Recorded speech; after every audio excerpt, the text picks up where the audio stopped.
Hello, this is Jeannie Yu with VectorCAST, and in this video, I want to show you how to create a build settings database and use that to create a VectorCAST QA environment. This feature allows maintenance-free system test environment building. No more fiddling around and copying options and macros into VectorCAST. A build settings database is created by the VectorCAST VC shell utility, which monitors your build process and creates a database of settings. The source files I'm using for this demonstration is zlib, an open source compression library. I downloaded the master files from GitHub and unpacked it in my working directory. I am using PowerShell, but feel free to use whatever tool is available at your disposal.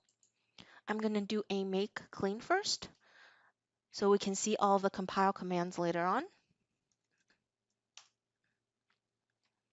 Now I'm going to use a make all, which fits my make file.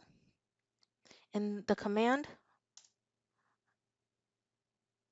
I'm using mingw32, which comes default with VectorCAST.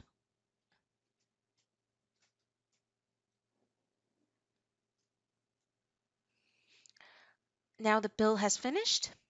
We have a new database file that contains information about how each file in my application was compiled. This file is called vcshell.db database file.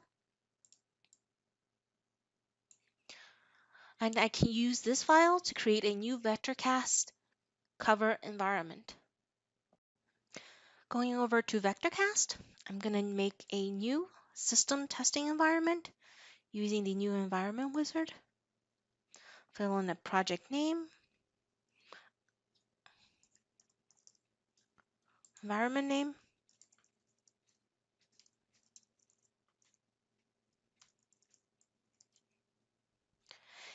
and in VC shell, you can see that it's looking for a database file, and this will be the vcshell.db file that we just compiled. Going to my zlib directory, select vcshell.db. The command verb is automatically chosen to match the compile template.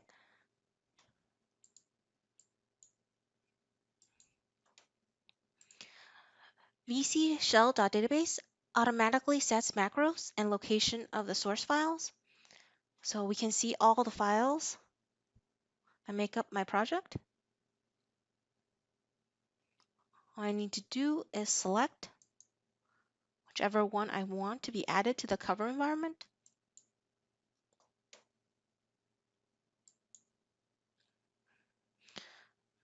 Happy with my coverage options?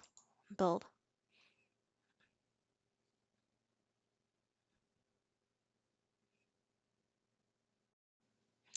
This environment is now complete, and we are ready to test. One of the other benefits of using VC Shell, VCDB, as your environment changes, we pull in those latest changes automatically. The location for VCDB has now been defaulted to where your vcshell.db file is.